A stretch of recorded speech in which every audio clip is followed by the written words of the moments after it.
Today on episode 25 of the Sean and Bo Show, Bo is furious at Brett Favre. And Skip Bayless tells us how rape can help sell shoes. Plus, we'll take a look at the college football playoff picture, NFL lists and picks, and new Bigfoot footage. It's all coming up on the Sean and Bo Show.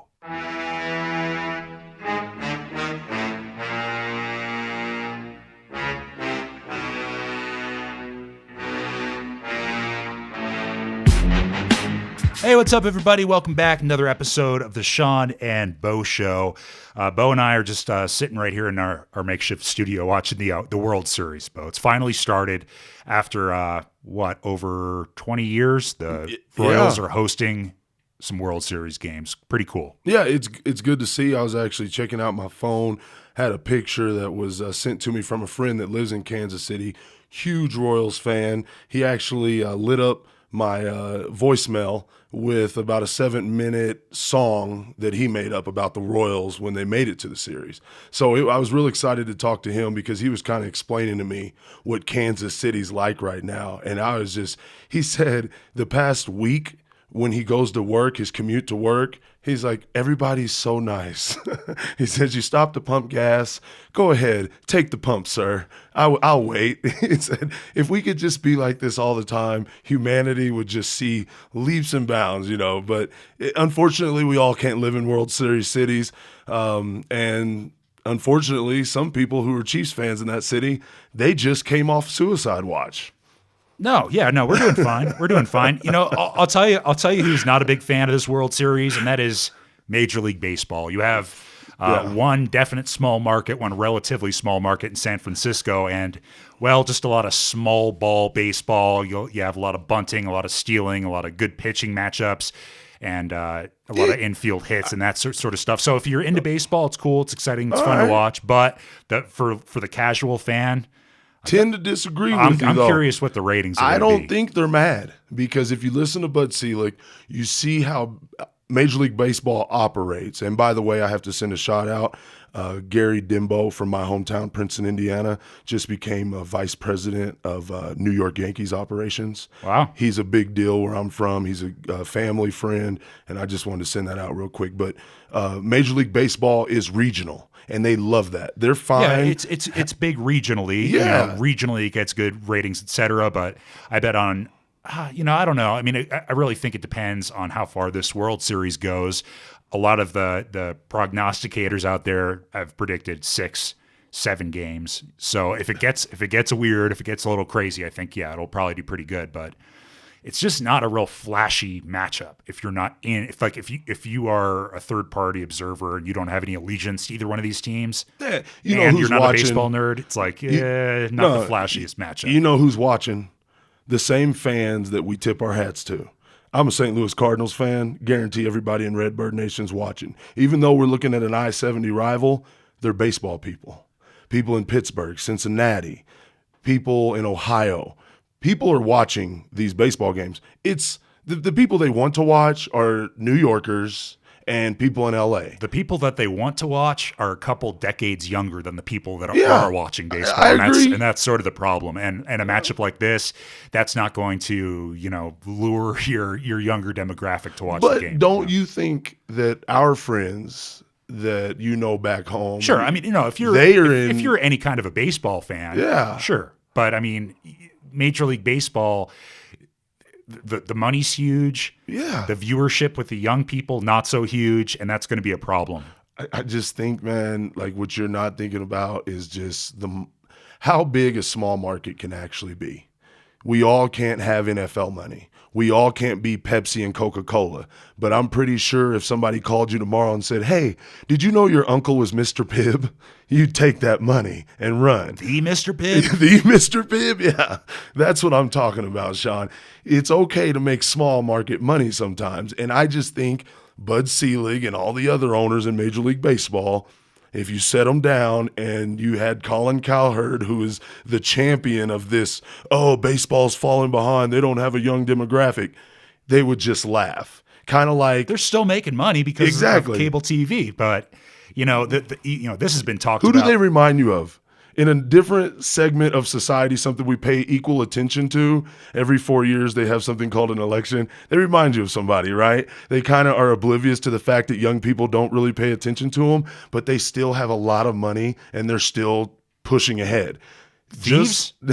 Yeah, there you go. Just like a political party that we're not going to mention. But you know, they will be fine. right. They will always have their percent of Americans. Yeah. However, have you been watching any baseball games this postseason? Do you know how hard it is to find the damn games on these stupid? That's and TVS, you know, True TV, like Fox where are Sports they? 1. It's like and I mean that's, you know, especially for a casual fan, somebody that's not a baseball nerd, that's another hurdle you got to jump through. Just sifting through the guide just to find where the game's at. Well, So. and that reminds me of those people I was talking about. They hide things. Right. Like, No, oh that's yeah, true. there's jobs over here, but we're not going to tell Well, you just where. just so that you can be wrong at 2 sports instead of 1, let's make some World Series picks. Even though we're watching the game right now and the Royals are losing, what is that, 3-0? Give me the Royals in 6. You're going to take Royals in 6. Well, that's no fun if I pick the Royals. You're going to copy me anyway if you want to be on the winning side of this. All right, okay. See, you see how this works out, people.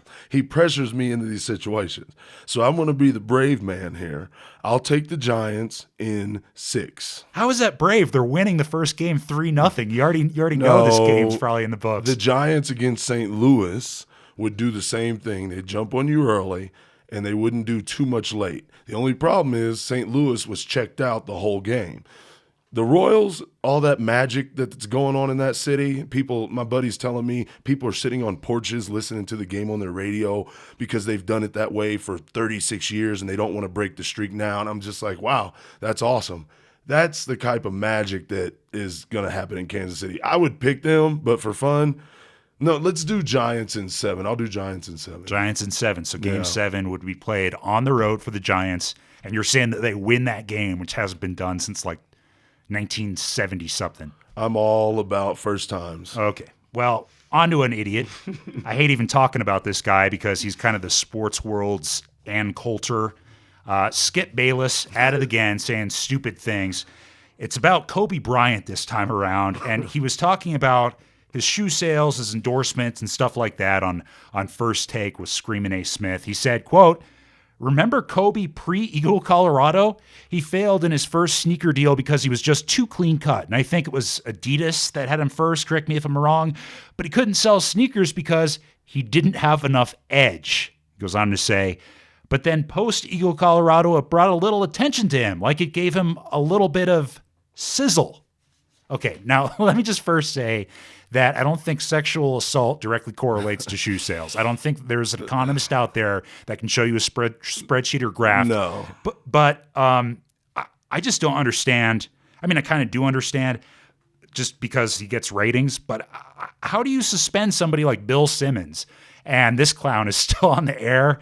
Like, I feel like at this point they should put like almost like an Onion style disclaimer at the beginning of First Take. Like, this is satire. These people are acting. This, you know, because he's such a damn troll. I wonder how many heart attacks and strokes they're responsible for in the morning. I mean, to hear the things that they say, I have to digest it in the afternoon and evening. I can't watch it when it first comes on.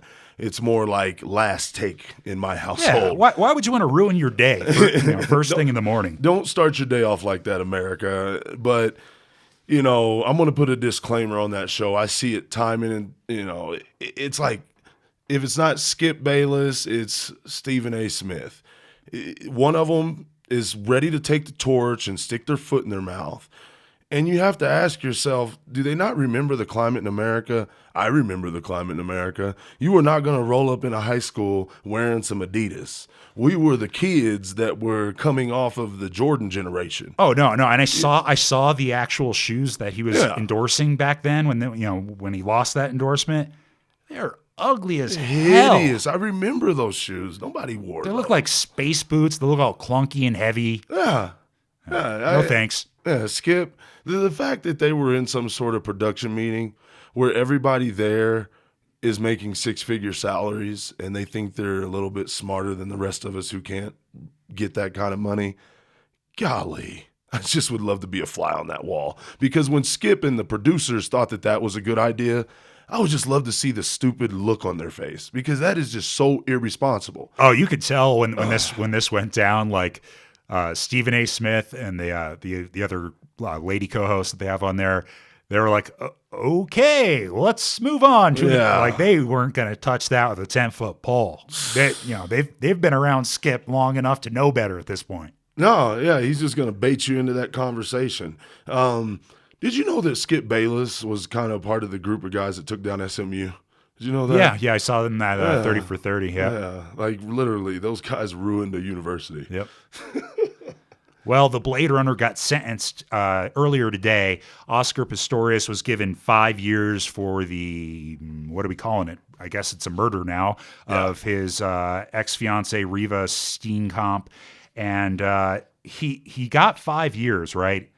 But they only expect him to serve 10 months of that sentence. He's going to get on house arrest after that because they're claiming that he's a liability to be in prison. So 10 months for killing somebody. And the craziest part of this whole story to me is that his the family of his ex is happy with it. They're like, yeah, justice was served. What? Ugh, that's scary. That's just always been one of those. Like, it never made sense. I never It understood. didn't. She was in the bathroom. He was afraid. He shoots bullets into the bathroom, not knowing where his Don't you fire fiancée a warning shot or something? Don't you try to see who's in there? But I remember when he was trying to run in the Olympics. He was kind of the champion of fighting against the committee that wasn't going to let the Blade Runner in and other athletes like him. And you just have to wonder now. I wonder about his character. I wonder what kind of person he is. But evidently not a very good one if he was found guilty and killed somebody. Yeah. Well, even at that, like, there's still people that are in the Pistorius corner. So there's going to be people to the end of days that are going to be like, allegedly. You'll still hear people say allegedly because their justice system is kind of cuckoo. Yeah, South Africa. South Africa operates a little weird. I mean, remember, I'm just going to throw this out here because I want to get off this story. Nelson Mandela was in prison how long? And Oscar Pistorius is going to be in there how long? Let's move on. Well, something that you're equally disgusted with, Bo, is Brett Favre. Oh. Bo came in here this afternoon. I could see it in his eyes. He's genuinely upset at Brett Favre. I saw this story earlier and I was like, well, he's probably trying to find an excuse. But Bo, break this down. Now, Brett Favre says that he's not going to appear at the Green Bay game, which he was scheduled to appear at and walk in front of the crowd with. Yeah, it's the game's November 9th. It's against the Bears, a rival. They were going to do it. It's a Sunday night football game in America. The whole country's going to be watching. They wanted to finally bring him back, acknowledge his accomplishments. He was, until Peyton Manning took it down, the all-time touchdown passing leader, and he had won a Super Bowl. And he's done other things, but those are his big achievements. Wrangler ads and taking pictures of himself. Tractor riding. But by the way, did you know that Jen Sturger, the woman that he sent those pictures to, is like a comedian now? What? Yeah, we're following her on Twitter because she said the other night on Twitter when Manning broke that record, if Brett Favre's congratulatory text is a MMS, you probably shouldn't look at it. Hilarious. I love it. So this is for you. I have a new friend. Yeah, I can't stand this guy. I don't know if I told you this, Sean. I went up to the ranch this weekend, checking cows, feeding, doing all the farming ranch stuff. And my father-in-law looks at me and he's like, I hope Manning takes down that record. I just can't stand that Brett Favre guy. And then I'm coming back into town and I hear a little tidbit of this story. And I get home and it's true. Bart Starr, longtime Green Bay Packer great, who is an elderly man. He's lived out his years. He has suffered multiple strokes and a heart attack this year. Best wishes to him and his family. He was going to make the walk with Brett. I didn't know about this. Yeah. This was to prevent the cheeseheads from doing what? Booing him. The man, yeah. Do we not? Can't boo the old man next to Brett Favre. So first of all, that's cowardly. Where I was raised and what I tell my youth, if you're going to make a bed, you better be prepared to sleep in it. Brett Favre, you made that bed. and you need to walk out there to the 50-yard line and be prepared to take whatever they're going to dish out to you. The fact that you were going to release an official statement from your camp stating that you may not be able to do this because Bart Starr has fallen ill. That man does not need what you're going through right now.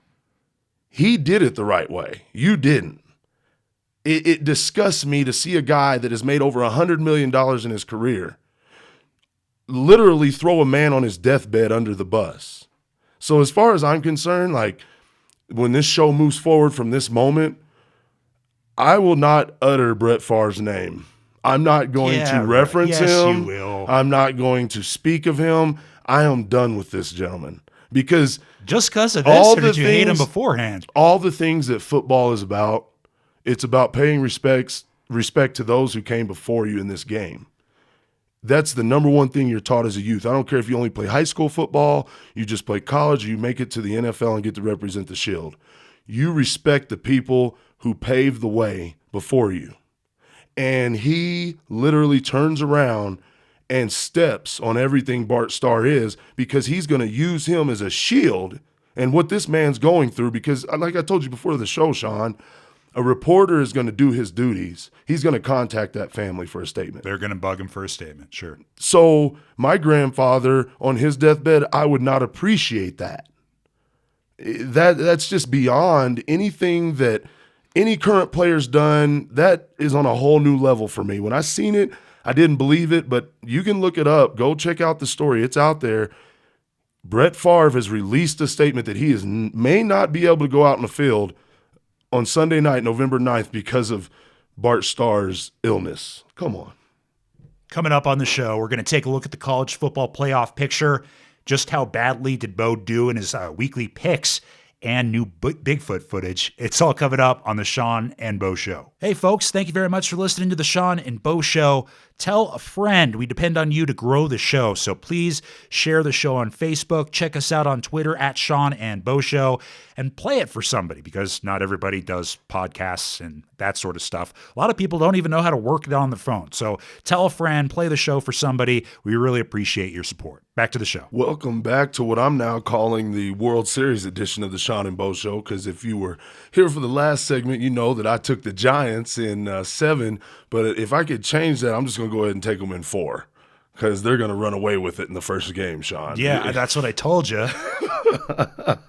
You sure you don't want to just cancel that bet out? It's not looking too good for you, it wasn't a bet, and what can I say after the drubbing I've been putting on you and our weekly football picks? Oh, see, your system, I'm not too confident in. I don't really care what sport we're talking about. Go Royals. And I told you at the beginning of the year, that system was only in for a test run. It was just some practice. It has degenerated into rosary beads and a prayer candle. It is on its last leg.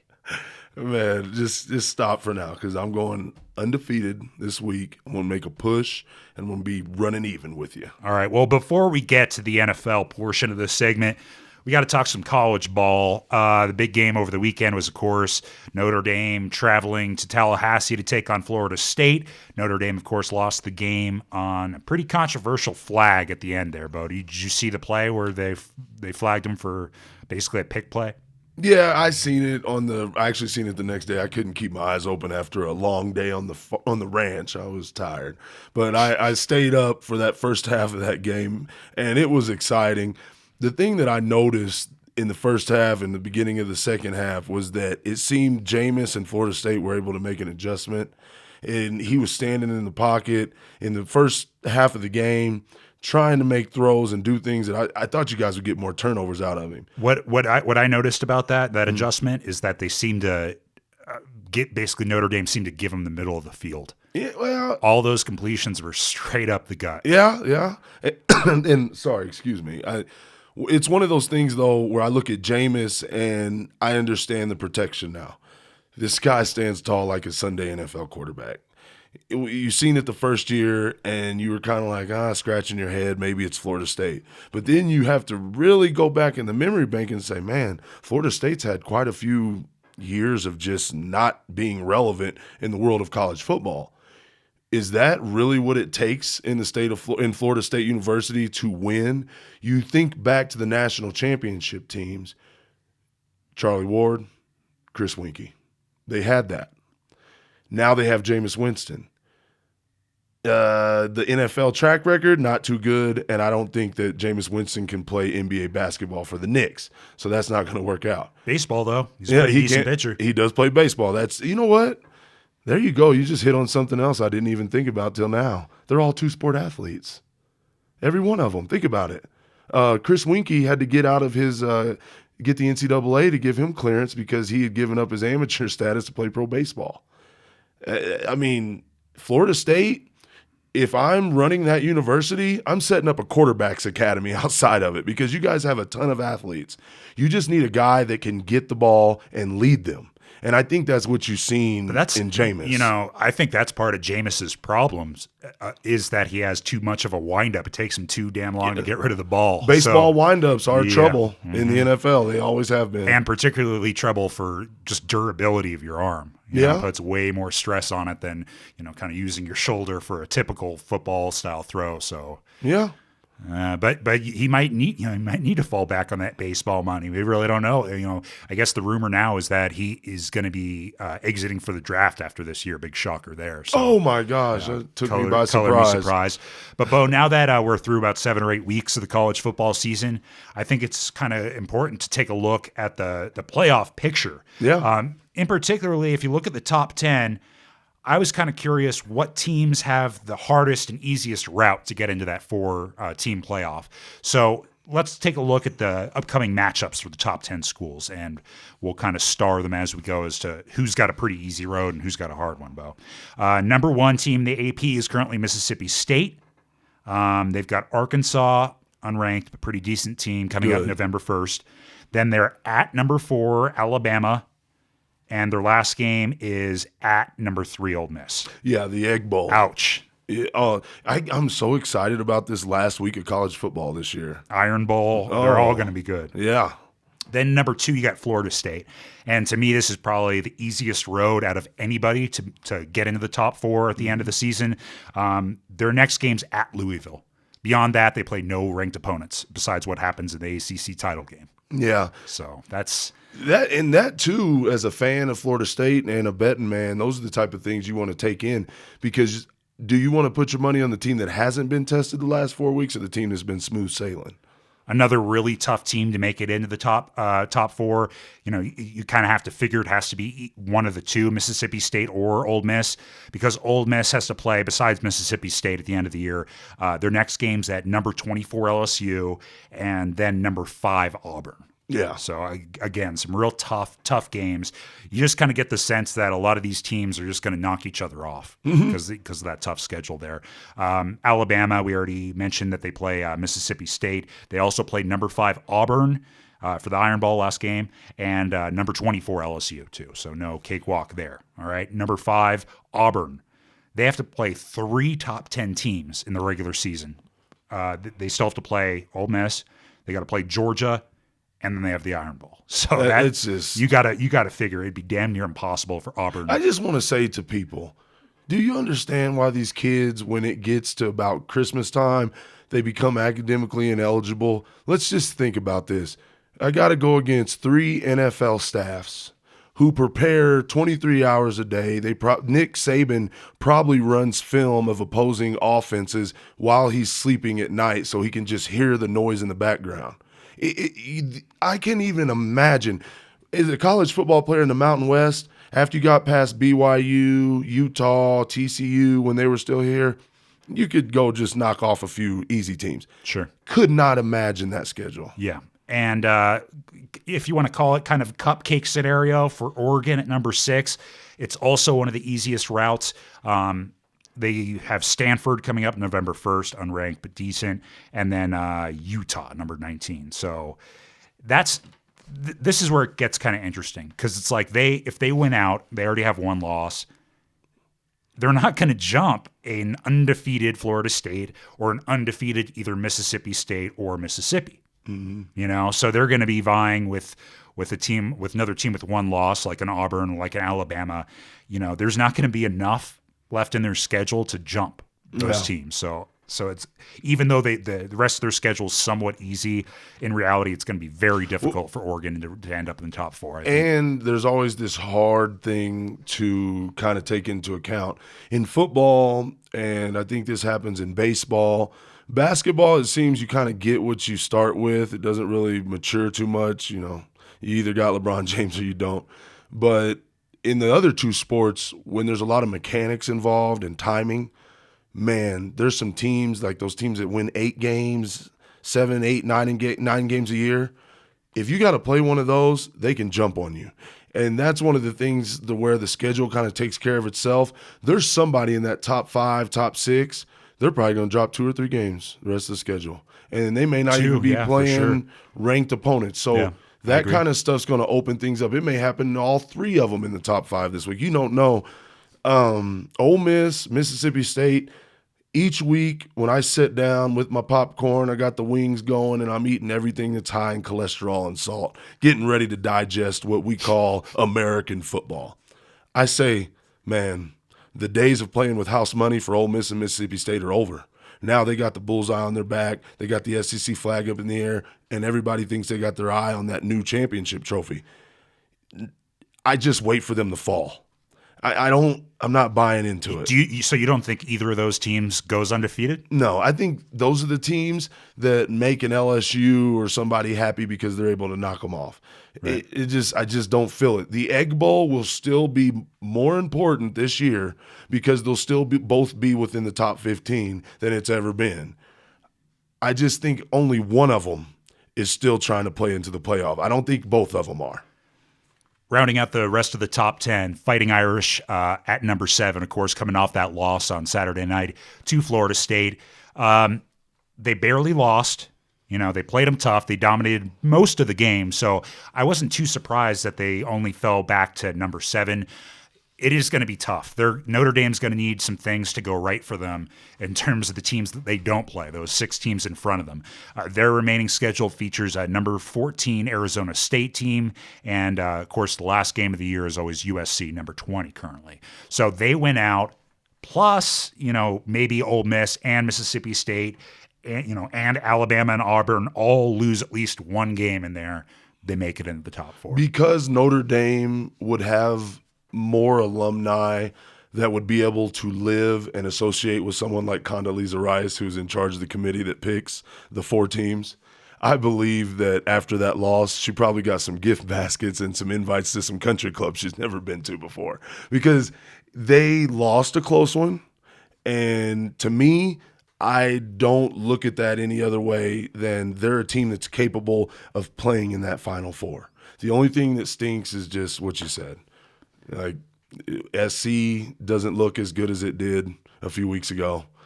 Those wins are not going to help you get into that Final Four. At number 8, Michigan State, the only ranked opponent that they have so far left in the regular season is at number 13, Ohio State. I don't think Michigan State's going to make it into the playoffs. No?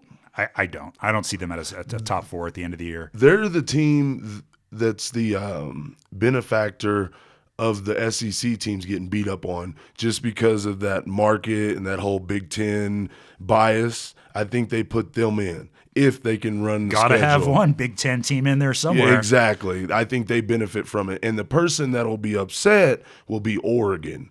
Oregon will be sitting over there like, what? How'd this happen? I'm telling you, remember a few weeks ago, I was saying watch at the end of the year, somehow Oregon will lose a game. Michigan State will get hot. They'll get above them on the poll in one of these weeks. And then at the end of the year, ESPN and everybody else will sell it to you. You will literally believe after Oregon beats Michigan State's better. They got to go to the Final Four. So what happens to number 9 Georgia if they end up beating number 5 Auburn?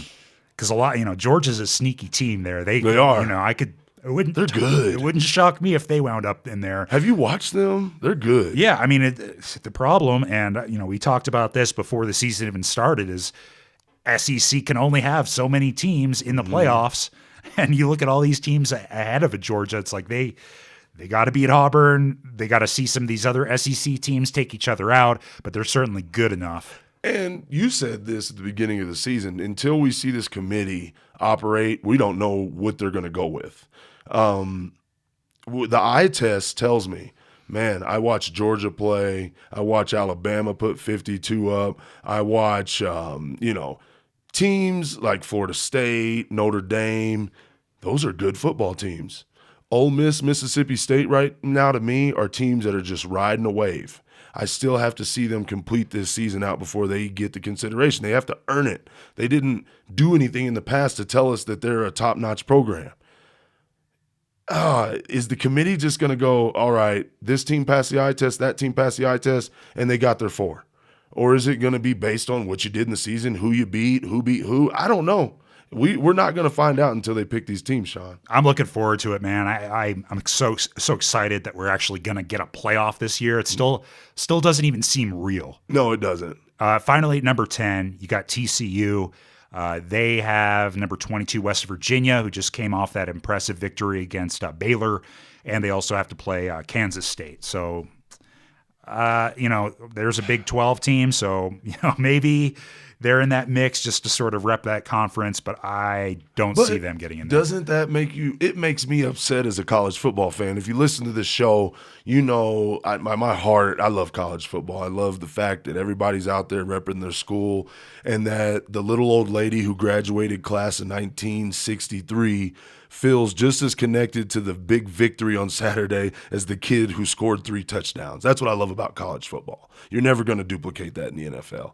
Baylor – man, they can score. TCU, golly, they're fast. Mm-hmm. It would just be a shame not to see their speed up against an SEC speed team.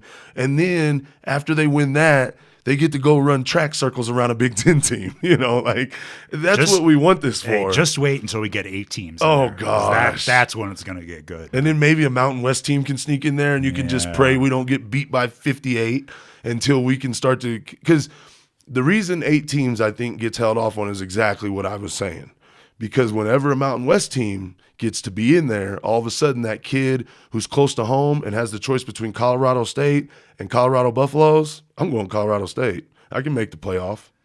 All right, well, before we get to the humiliating portion of the show for you, Bo, the NFL picks, let's break down what we saw last week. I know you've got some manner of lists going on over there. I don't know what the heck that is, but where are we at now with your top 5s? Well, you know what? The top 5 list, while it is true, it can't take into account trick plays by the St. Louis Rams on special teams twice. I like how 2 times. I like how the announcers didn't even know what was happening on that fake punt. He just lateraled it. Yeah. No, he didn't. Yeah, and the fact that Jamal Charles was going to look MVP Pro Bowl-esque when he's diving in the end zone and injuring people. Like, where'd that come from? Yeah, Brandon Flowers puts a lick on Jamal Charles in the end zone, and he's the one that ends up with the concussion. I love it. That's straight Superman status. So while top 5s and statistics are great, and they're going to point you to at least 7 to 10 winners a week, that's okay. This week, Uncle Bo is going with his gut. Oh, kids. wait. Before we get to Uncle Bo, let's take a look at Uncle Bo's free money from last week. Bo proposed a 5-team parlay that was a lock. It was a lock. He was giving you money. Bo went 2 for 5 in that parlay. But it just goes to show you, like, parlays always sound like a good idea. Just to show, and people out there, I encourage you, even if you can't legally do a parlay where you're from or whatever, look at the spreads this week and just jot down on paper. Do a 3-team, a 5-team parlay. You will be amazed how many absolute locks in your mind turn around to just bite you on the rear. Oh, it's amazing parlays. That's why I always say. The Vegas house was built on $5 and $10 and $20 parlays. Like, literally. You're not really worried about the $10 you're going to miss, but you're thinking about the $1,200 you're going to win. That's right. And Bellagio is spraying a whole lot of water on that money. It's a mix of a smart sports bet and a lotto ticket. It's like it's their love child. That's what a parlay is. It is. That's what puts the bricks down there. But my feelings aren't hurt. That's why I love the NFL. I think it's fun. We worked with a guy when we were delivering some pizzas together, and he'd had a weekend where he went over in Vegas and he was showing me the tickets. He hit like 4 out of 8, and I was just like, see, there you go. There's living proof. It does happen to some people, just not me yet. I'm not giving up, Sean. You're still going to keep donating the money. Yeah, Uncle Bo is going to keep on putting his wing on the Bellagio, and they're going to name it after me when I finally hit one, baby. That's all I'm waiting on. It'll be the Bo Greer's East Wing of Lost Bets and Dreams. The Lusatorium. The Lusatorium. All right, so I guess you ready for some NFL picks? Yeah, I'm ready. So before we do get there, just some little bookkeeping we have to do here. Let's see. Looking back at Week 7, looks like I went what's that? 10-5. Gentlemen's 10-5. Bo. That's a good season in the NFL. Yeah, that's right. So you must have done pretty well also. I got 7. 7 for 8.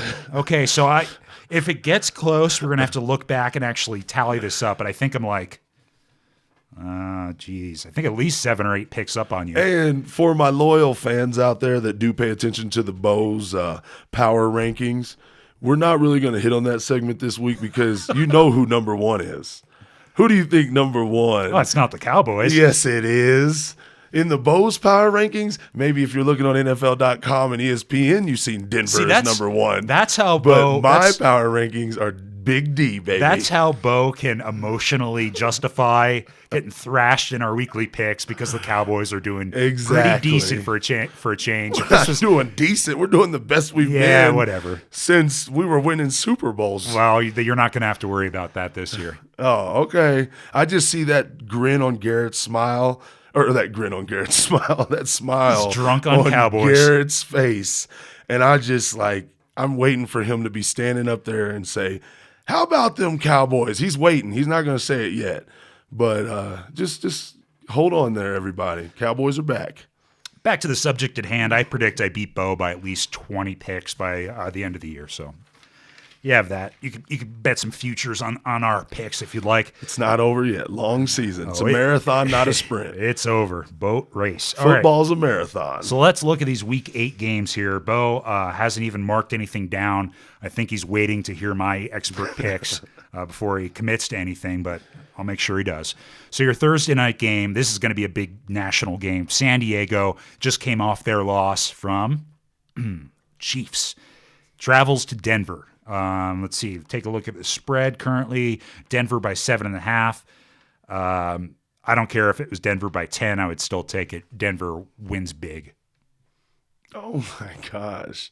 Did you watch the KC Chargers game? I'm going with the Chargers. You're wild on that. All right. Come on. You're going to tell me because they get out on a team that has so many injuries, there's... Oh, the Chiefs don't? No, I'm talking about the Denver Broncos beating up on San Francisco. Well, the Chargers are actually the most injured team in the league. Yeah, but I always say there's a few different types of injuries, right? There's injuries where you're deep, and then there's injuries where you're not so deep, and you're lucky. Sometimes you just get lucky. San Francisco is not the team that they were on week 1. They're just not the same team. Before we started this show, Bo was absolutely championing Peyton Manning. Now all of a sudden he doesn't want to pick him against the Chargers? No, I champion him. I tell you, he is one of the best quarterbacks, but I am solid in thinking that San Diego rebounds.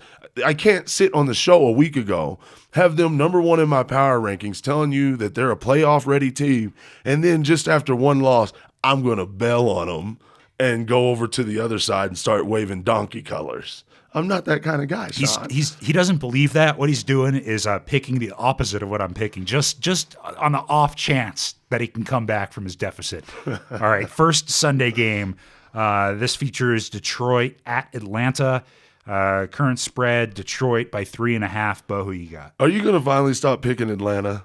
Because you already about 3 weeks in a row picking Atlanta, right? I'm not picking Atlanta this week. Okay, I'm going with Detroit. Yeah. Finally, you're going to get on that bandwagon. All right, next game, Rams travel to Arrowhead. They play Kansas City. Chiefs are going to roll them. It's going to be loud. It's going to be raucous. Chiefs coming off that big win. World Series fever in Kansas City. Chiefs win by at least a couple scores. Yeah, you don't do what St. Louis did, win in that fashion and get to duplicate it again on the road. You have to have a solid running game and play great defense all the time. I'm going to go with KC. This one's a tough call for me. Houston just has let us down. In the preseason, they were big on everybody's list. This is supposed to be the rebound for Houston. And Jadevion's still not playing. You believe that? He's probably going to come back for this game. Believe what? Did you believe it, though? We heard that, but did you truly believe that in your heart? We knew what J.J. Watt was. What's their quarterback's name? We knew what J.J. Watt was capable of. And if a great defense, like with the addition of Clowney, that can take you pretty far. Something I heard today that I know a lot of people don't want to hear because they're Cowboys haters. Everybody's praising DeMarco Murray, which we didn't congratulate him on breaking Jim Brown's consecutive 100 rushing yards in a game record. He did it, 7 games in a row? Not a record, come on. Yes, it is. That's hard to do. That's a lot of work, buddy. But, Romo has actually been outperforming Peyton Manning right now. And I think that's one of those things where, yes, you can have a running game. That's great. But people still have to perform at a high level in other positions like quarterback. You just cannot perform. You can have J.J. Watt, the greatest defense. You can have Arian Foster, who is like in fantasy football. If you have to play against Arian Foster, oh my gosh, he crushes you. How do you get that much production from a defense and a running back? And who's my man on the edge who cannot – you don't even remember his name, Andre Johnson. Used to be a premier wide receiver. He barely touches the ball now. Because Fitzpatrick, isn't that his name? The dude with the beard that looks like he's Fitzpatrick. Oh my gosh! Okay, so you don't believe in Houston? You're picking the Titans in this game. That's a different question. Well, that is the question at hand, my Houston's friend. defense is capable of winning this game. That's what I just said. So I'm going with Houston. Yeah. See, don't be trying to read into my statement. Okay. You hear this? All right. Next early game. This one. Ooh, not looking like a great game. Minnesota travels to Tampa Bay. Wow. Spread currently Tampa Bay by 3. Who you got, Bo? I usually stay out of pillow fights, but in this one, I'm going to take Minnesota. Oh, all right. I'm taking Tampa Bay. All right. On the next one. If you would have told me that my Chiefs would have the same record as the Seahawks at this point in the season, I would have taken that. Of course, I didn't really expect the Seahawks to be 3-3 right now, but they are traveling to Carolina. Will Carolina get that defense back on track? Will Seattle figure things out? This one's it's got some question marks for me. I after seeing Carolina, then their D kind of not performing lately, I think Seattle probably figures it out. I was just sitting here and I watched that game. It's one of those things where I'm like, there's no Percy Harvin anymore. And what happened to Carolina is what Seattle was able to do when they acquired Percy Harvin. You have to ask yourself, Sean, they don't have a Cobb out there. Seattle doesn't have a Percy Harvin. That's what I'm getting at. They're not going to see that kind of production. So I have to take Carolina. And I have to say, the Seattle issue, it's deeper than hip-hop, man. Like, it's real. Like, the fact that they're trying to get rid of all these players to pay Russell Wilson, and if you've ever read some of the books about the dirty sides of sports, you know the owner made a killing with that Super Bowl. Oh, yeah. His money is long. Just look at their jersey sales. They're skyrocketed. Russell, get ready to find out how the other half live, buddy. You better go to a Peyton Manning camp and see how you make Edelman and Stokely Pro Bowl-esque, because you're not going to have what you were used to when you won that Super Bowl. Interesting. Okay, next game. It's another early game. I'm scratching my head at the spread on this one. Baltimore travels to Cincinnati, and the Bengals are favored by 1.5. Did you see the what's his name's coming back? AJ Green. Okay. He's been practicing. He is that big. He is worth that much to them. Now, you have to ask yourself, how healthy is he? Is he going to be AJ Green blazing speed, doing front flips in the end zone healthy? Or is he just going to be out there as a decoy? I'm not going to buy into the hype. I'm going to go the other way on this one. I'm not taking Cincinnati. I'm sticking with my team. That's number 3 in the Bo's NFL Power Rankings. Where are these power rankings published, by the way? I'm still working on a deal. You know, SI fell through. All right, so we agree there. I take Baltimore also. Battle of Florida, Miami at Jacksonville. Spread, Miami by 5.5, I believe it is. Man. That sounds about right to me. I think Miami's going to win this game despite Jacksonville coming off that giant win that almost nobody predicted besides Dan Patrick, apparently. But, yeah, I think Miami. Yeah, I would go with Miami also. They're a good team. I like them. Well, there was a big old fight that we probably we didn't talk about it, but after that Chicago loss, Brandon Marshall was calling people out in the locker room, yelling at Jay Cutler. A bunch of reporters outside heard the whole thing go down. That locker room it just sounds cancerous right now. I always say we're good at this in our society. If you're a winner, it's painted one way. If you're a loser, it's painted the other. Everybody knows if the guy who drives the Porsche is acting like a jerk on the cell phone in the parking lot, you don't know if he's talking to his mom, his wife, or an associate at work, but you just know he's being a jerk. You shrug that off as that's why he's successful. But if a guy standing next to a Pinto and a bunch of kids that look dirty is doing the same thing on a phone, what do we all say? Oh, somebody needs to call child services. We treat people different. He's a part of a losing team. People tend to blow things out of proportion, Sean. Des Bryant reacts the same way. Tony Romo misreads him, throws a ball over, whatever. The dude gets up. He acts like a 10-year-old kid out there. But we're 5-1. He yelled at the punter, Bo. Yeah, what did the punter do? No, he was yelling at everybody to get their stuff together. Well, he's not criticizing himself. Well, how about he starts there? That's what's misunderstood about football. That's a big thing about when you've never been in a football locker room. Hey, buddy, I knew I was bad. Like, you didn't have to talk to me about, like, and if anybody ever questioned me on the team, they'd look like a fool because I would take them upstairs and be like, let's sit in this film room. I hit 88% on my grades. Like, literally, you get graded. When you go to the NFL and college, they grade you, right. You get a grade. Mm-hmm. So if you're an 80, 90% grade guy, you deserve to tell the other guys who are 60s and 70s, stop making D's and C's and maybe we'll win. Step your game up. Step your game up. So that being said, Chicago has to travel to New England, the resurgent Patriots. Mm-hmm. I'm picking the Patriots. I don't think Chicago is in the right place for a game like that right now. Yeah, New England has seemed to listen to their guy who was yelling like a crazy man a few weeks ago, Mr. Tom Brady, and they're finally protecting him. And I think that was amazing how they you think they were put on waivers? They're like, hey, if you guys don't start blocking for that guy back there, he makes a lot more money than you. You better pick it up.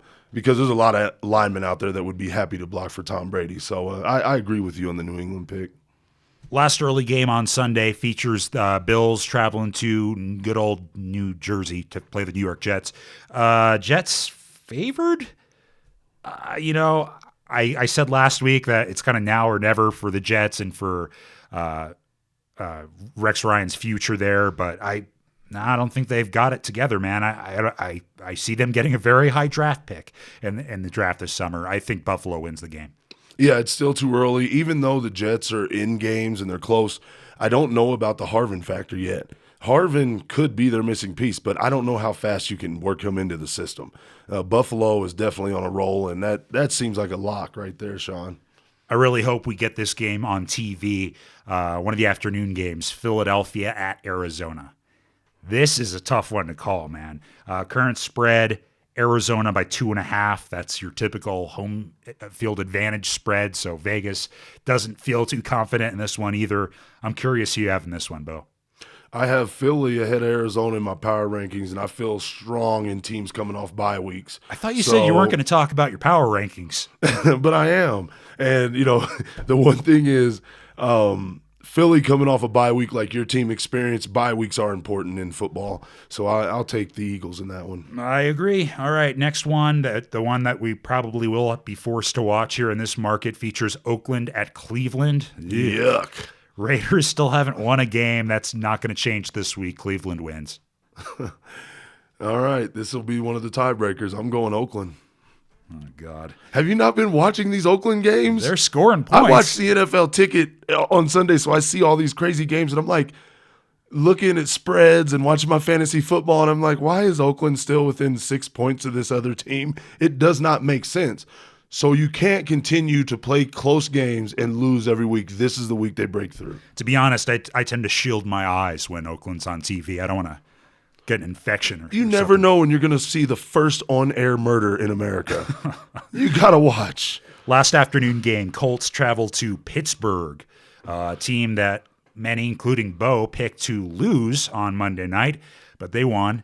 And I would have to say that following that, I think they're going to have a bit of a hangover here. Give me Indianapolis. Oh, yes, take Indianapolis. What did I say the past 2 weeks? The Steelers suck. Don't buy into it. Don't sugarcoat it or anything. No, they do things that like my high school team does. Have you not watched them? They got lucky because Fitzpatrick can't close anything off. And, oh, by the way, they had immaculate reception part 2 when that ball was bouncing around out there. Like, people get lucky, man. Night game is going to be Green Bay at New Orleans. If this isn't a spread designed to just entice gambling, I don't know what is. New Orleans favored by 1.5. No, thank you. Give me the Packers. Yeah, Pack, they're looking mid-season form. Watch out. And then your Monday nighter. Gee, I wonder who Bo's going to pick. Washington, who the heck knows is going to be playing quarterback, travels to Big D. It's the real McCoy, baby. We got to go up against the real McCoy, the original Texan. He's going to be leading the Washington Redskins. Let me ask you this, since we both picked Dallas. I don't even have to ask you who you picked. If RG3's healthy, does he play? I don't know. You have to wonder how much little Gruden even likes him. I don't think their personalities match. Well, this is what I was thinking yesterday. If they want to trade him, which they probably do, they need to get his stock up a little bit, or they're going to be losing a boat. Well, they probably are either way, but they're going to be taking a hit on that contract and all the money that they've paid RG3. So it's like if you want to trade the guy, you should probably prop him up a little bit and show us that he's still serviceable. But yeah. that's a damn mess in Washington right now. No, you bring up a real good point. I don't think many radio shows around the Arlington, Virginia area are going to hit on this. They're not going to say anything in regards to trading RG3 because people will be jumping off bridges. But as an owner, as people that are outside of that area and are not biased because we fell in love with the kid his first year, you got to start looking at it. I mean, golly, Colt McCoy came in and did something that the other two guys haven't been able to do at all. He won a game. It's amazing when it happens. Whenever he was successful, Sean, and I want you to hit me on this one, do you think it was more defense and running game than RG3? No, I mean, I get why he gets a lot of flack these days, but I think it's being on the Redskins that has kind of amounted to his current situation. It's obviously not staying healthy, but you put Russell Wilson on the Redskins. Is Russell Wilson the Russell Wilson we know? That's it. That's a good point. I bring that up all the time. I think so many guys benefit from being drafted because they went to a school where they didn't really know about them. Do you really want to be the first-round draft pick? Has anybody looked at the history of first-round draft picks? Being a first-round draft pick in the NFL is almost like standing up and saying, I want to end up broke and homeless. I mean, golly, there's nothing guaranteed for these first-round picks because there's so much weight on you in modern football. You almost want to slide in there, third or fourth round. We really don't know about this guy, but he's going to be getting reps with the third string in practice. And then, by the third preseason game, you're taking reps with the first string battling for the first spot. That's the guy you want to be. Brian Hoyer. You don't want to be Johnny Manziel. Johnny Manziel has to answer 65 reporters' questions from around the world after practice. Hoyer has to answer about 2 of them because they're just going to ask him, what do you think about Johnny Manziel? There's a lot of pressure in these positions, man. I wouldn't want it. I'm glad I was a lineman. Well, it's our favorite segment of the show, Bo. As you know, the motto here at the Sean and Bo Show, sports, entertainment, Bigfoot. Yes, sir. And we have some new Bigfoot footage to go over, so without further ado, Squatch Beer. All right, Bo. I showed you this footage before the show started. It comes out of Ohio. Their details are kind of scant. There's not like a witness account or anything like that, but I found this from our friends over at, what are we calling them? BFRO? BFRO.